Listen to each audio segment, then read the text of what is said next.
नमस्कार, स्वागत है आपका आज की इस क्लास में। आज की इस क्लास में हम पढ़ेंगे अलंकार। और अलंकार क्या है, अलंकार के कितने भेद हैं और जो अलंकार के भेद हैं उनकी डिफिनीशन और उनके भी भेद आज की इस क्लास में हम पढ़ेंगे। तो आइए पढ़ते हैं अलंकार। अलंकार शब्द दो शब्दों के मिलने से बना है। एक शब्द है अलम और एक शब्द है कार। अलम का मतलब होता है भूषण, आभूषण या सजावट। अलम का मतलब होता है भूषण या सजावट, आभूषण या सजावट। और कार का मतलब है करने वाला। अलंकार का मतलब हुआ आभूषित करने वाला या सजावट करने वाला। जो आभूषित करे वही अलंकार है। सामान्य भाषा में इसको हम गहना कह सकते हैं। आम बोलचाल की भाषा में अलंकार का मतलब हम गहना कह सकते हैं। क्यों? क्योंकि स्त्रियों की सुंदरता जो है गहने के द्वारा ही बढ़ती है। गहने से वे अपनी सुंदरता बढ़ाती हैं, जो कि अलंकार कहा जाता है। तो अलंकार का शाब्दिक अर्थ, सामान्य अर्थ हो गया गहना। तो गहना जो है यह स्त्रियों की सजावट के लिए है। लेकिन काव्य, चूंकि हम यहाँ काव्य पढ़ रहे हैं, तो काव्य में अलंकार का क्या प्रयोग है, इसका क्या प्रयोजन है, हम उसके बारे में बात करेंगे। तो काव्य की सुंदरता जिसके द्वारा बढ़ती है, ठीक है, काव्य की सुंदरता को बढ़ाने में जो सहायक होते हैं उनको अलंकार कहते हैं। ठीक, तो आइए इसकी डिफिनीशन देखते हैं हम। तो संस्कृत में अलंकार की परिभाषा कुछ इस तरह दी गई है। अलम करोति इति अलंकारः काव्य शोभा करान धर्मान अलंकारान प्रपक्षते। इसका मतलब हुआ जो सुशोभित करे, जो आभूषित करे वही अलंकार है। काव्य की शोभा को बढ़ाने वाले धर्म को काव्य शोभा करान धर्मान अलंकारान प्रपक्षते, मतलब काव्य की शोभा को बढ़ाने वाले धर्म को अलंकार कहते हैं। जिस प्रकार स्त्रियां अपनी सुंदरता को बढ़ाने के लिए गहनों का, आभूषणों का प्रयोग करती हैं, उसी तरह काव्य की शोभा को बढ़ाने के लिए अलंकार का प्रयोग किया जाता है। अब क्लियर हो गया अलंकार क्या है। काव्य की शोभा को बढ़ाने के लिए इसका प्रयोग किया जाता है। इसके प्रयोग से काव्य की सुंदरता हमारे बढ़ जाती है। अलंकार के मुख्य रूप से दो भेद हैं। एक पहला भेद है शब्दालंकार और दूसरा भेद है अर्थालंकार। शब्दालंकार क्या है, अर्थालंकार क्या है, आइए हम इस पर चर्चा करते हैं। शब्दालंकार, अब जितनी बातें हो रही हैं अलंकार से संबंधित सब काव्य की शोभा को बढ़ाने के लिए ही हो रही हैं। शब्दालंकार, जब काव्य की सुंदरता या काव्य की शोभा शब्दों के द्वारा बढ़ती है, जब काव्य की शोभा शब्दों के द्वारा बढ़ती है तो उसको कहते हैं शब्दालंकार। ठीक उसी तरह अर्थालंकार, जब काव्य की सुंदरता अर्थों के द्वारा बढ़ती है, काव्य के अर्थों के द्वारा बढ़ती है तो उसको कहते हैं अर्थालंकार। मतलब जब काव्य में आए हुए शब्द चमत्कार पैदा करते हैं, काव्य को अलंकृत करते हैं तो शब्दालंकार कहा जाता है। ठीक, और जब काव्य में आए हुए शब्दों के अर्थों के द्वारा चमत्कार पैदा होता है तो उसको अर्थालंकार कहते हैं। ठीक, तो हमने सीखा अभी अलंकार किसे कहते हैं, अलंकार के कितने भेद होते हैं, शब्दालंकार क्या होता है और अर्थालंकार क्या होता है। तो आइए अब आगे हम देखते हैं शब्दालंकार के भेद। पहले इसको पढ़ेंगे फिर इसको पढ़ेंगे। तो शब्दालंकार अभी बताया हमने, जहाँ पर शब्दों के द्वारा काव्य की सुंदरता बढ़े वहाँ शब्दालंकार होता है। तो शब्दालंकार के मुख्य रूप से तीन भेद होते हैं। पहला है अनुप्रास अलंकार, दूसरा है यमक अलंकार और तीसरा है श्लेष अलंकार।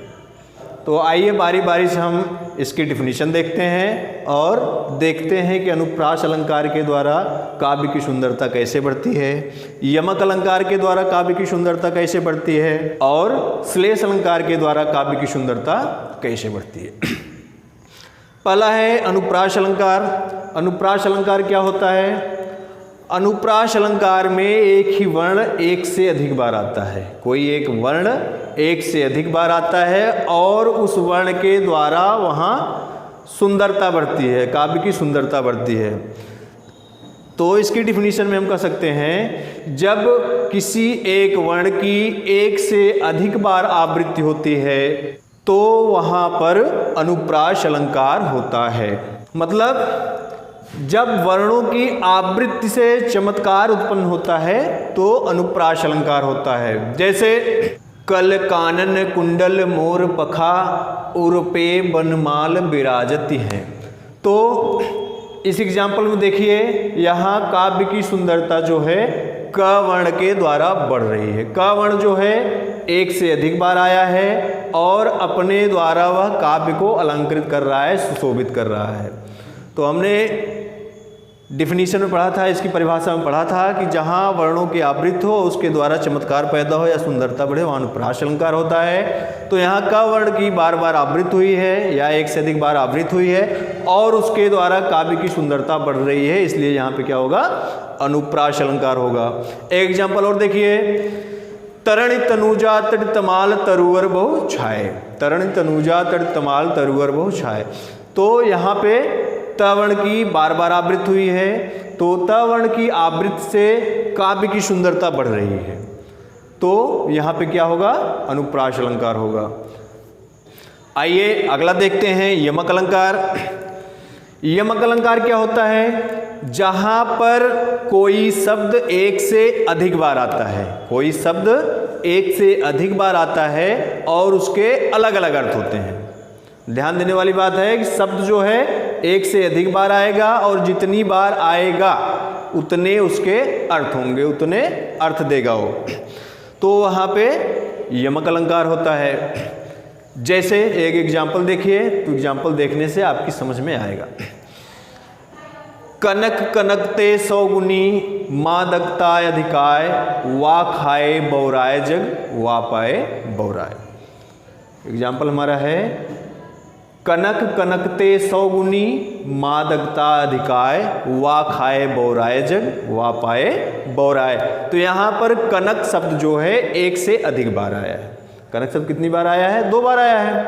तो पहले कनक शब्द का अर्थ यहाँ पर है सोना। सोना मतलब आभूषण, नींद वाला सोना नहीं, सोना मतलब आभूषण। और दूसरे कनक शब्द का अर्थ है धतूरा। तो यहाँ पे काव्य में कहा गया है कि आदमी जो है ज़्यादा मात्रा में सोना पाने पर बौरा जाता है, मतलब पागल हो जाता है, उसकी मानसिक स्थिति खराब हो जाती है। तो उसी तरह अगर आदमी धतूरा खा ले तो भी उसकी मानसिक स्थिति खराब हो जाती है।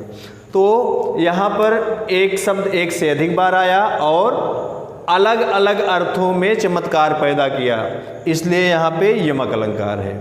ठीक है, कौन सा शब्द था, कनक शब्द था, एक से अधिक बार आया है। पहले कनक शब्द का अर्थ था सोना और दूसरे कनक शब्द का अर्थ था धतूरा, और दोनों ने मिलके काव्य को सुशोभित किया है, इसलिए यहाँ पे यमक अलंकार है।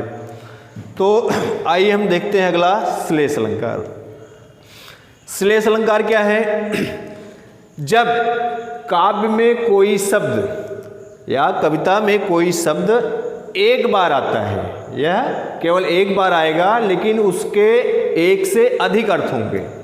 श्लेष का वास्तविक शाब्दिक अर्थ होता है चिपकना। श्लेष का अर्थ होता है चिपकना।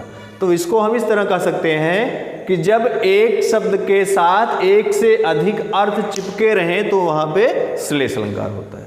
ठीक है, किसी एक शब्द के साथ उसके एक से अधिक अर्थ जुड़े हुए हो, चिपके हुए हो, तो वहाँ पे श्लेष अलंकार होता है। जैसे चरण धरत चिंता करत चितवत चारहूं ओर सुबरन को खोजत फिरत कवि व्यभिचारी चोर। तो यहाँ पे सुबरन, सुबरन एक शब्द आया है जिसके एक से अधिक अर्थ यहाँ दिखाई दे रहे हैं। ठीक है, सुबरन को खोजत फिरत कवि व्यभिचारी और चोर। सुवरन, सु मतलब होता है सुंदर, वरण को वर्ण में जब हम लेंगे, वर्ण मतलब अक्षर, जब वर्ण का अर्थ हम वर्ण लगाएंगे, कवि जो है वह सुबरन खोजता है। क्यों खोजता है, क्योंकि अब अपनी कविता के लिए उसको सुंदर वर्ण चाहिए, सुंदर अक्षर चाहिए। यहाँ सुबरन का मतलब हुआ सुंदर वर्ण। ठीक है, इसलिए कब उसको ढूंढता है। व्यभिचारी, व्यभिचारी क्या होता है? व्यभिचारी एक कामी पुरुष होता है जिसके अंदर कामुकता भरी होती है। तो व्यभिचारी के लिए सुवरण, ठीक, सुवरण का यहाँ क्या मतलब है? सुंदर शरीर। व्यभिचारी व्यक्ति जो है वह सुंदर शरीर को खोजता है। तो सुवरण का दो अर्थ मिला, कवि के लिए सुंदर वर्ण और व्यभिचारी के लिए सुंदर शरीर।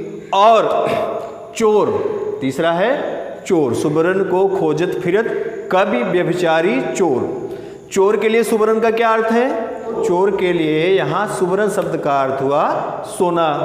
तो एक ही शब्द आया और उसके एक से अधिक अर्थ निकले यहाँ पे, ठीक है। तो वह एक शब्द अपने एक से अधिक अर्थों के कारण वह शब्द चमत्कार पैदा कर रहा है, इसलिए यहाँ पे क्या होगा? श्लेष अलंकार होगा, ठीक। तो आज की इस वीडियो में हमने पढ़ा अलंकार किसे कहते हैं, अलंकार के कितने भेद होते हैं। तो अलंकार के भेदों में हमको मिला शब्दालंकार, अर्थालंकार। तो हम पढ़ रहे थे शब्दालंकार के भेद, हमने बताया शब्दालंकार कहते किसको हैं, शब्दालंकार के कितने भेद होते हैं। पता चला शब्दालंकार के 3 भेद होते हैं, अनुप्रास, यमक और श्लेष अलंकार। तो अनुप्रास अलंकार जहाँ पर वर्णों की बार बार आवृत्ति होती है वहाँ अनुप्रास अलंकार होता है। जहाँ पर एक वर्ण एक से अधिक बार आता है और उसके एक से अधिक अर्थ होते हैं तो वहाँ पे यमक अलंकार होता है। और जहाँ पे कोई वर्ण एक बार आता है लेकिन उसके एक से अधिक अर्थ होते हैं तो वहाँ पर श्लेष अलंकार होता है, ठीक है। तो हमको लगता है कि बातें, अलंकार से संबंधित बातें आपकी समझ में आई होंगी। तो इस वीडियो को एकदम सीरियसली देखिएगा तो निश्चित रूप से इतना आपको आ जाएगा। तो वीडियो लंबा न हो जाए, आप बोर न फील हो, इसके लिए आज के वीडियो में, आज की क्लास में इतना ही। तो अगले वीडियो में हम देखेंगे अर्थालंकार के भेद। शब्दालंकार के 3 ही भेद हैं जबकि अर्थालंकार के बहुत सारे भेद होते हैं। तो आगे आने वाले वीडियो में हम देखेंगे अर्थालंकार के भेद, ठीक है। तो आप वीडियो देखते रहिएगा और जो समस्या हो, जहाँ पे बातें न समझ में आए, आप हमसे पूछ सकते हैं, हम आपकी समस्या का समाधान करेंगे, ठीक है। तो मिलते हैं फिर अगले वीडियो में। धन्यवाद।